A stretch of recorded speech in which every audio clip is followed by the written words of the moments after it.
Żiemel ta' Trojja fil-Belt Valletta, simbolu li bih il-grupp Friends of the Earth u l-Front Malti kontra it-TTIP bdew serje ta' attivitajiet relatati mal-ftehim transatlantiku ta' kummerċ u investiment li qed ikun negozjat bejn l-Istati Uniti u l-Unjoni Ewropea. Lan tagħhom huwa biex titqajjem kuxjenza fost iċ-ċittadini Maltin dwar il-perikli li jeżistu wara dan it-trattat li jinsab fi stadju ta' negozjati. Il-kelliema ta' dan il-front Elena Portelli temmen li dan il-ftehim jitfa' l-interessi kummerċjali qabel dawk taċ-ċittadini. Aħna din nqabbluh mal-kampanja għaliex it-trattat ta' TTIP ġie ppreżentat lejna bħala l-ikbar rigal li nistgħu nagħtu lill-ġenerazzjoni futura.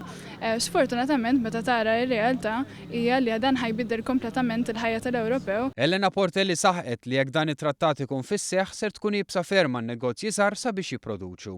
Ja komplit tgħid li wara li l-Unjoni Ewropea appruvat ittella l-istandards permezz ta' dan it-trattat l-istandards baxxi tal-Istati Uniti ser ikunu qed jidħlu fis-suq Ewropew.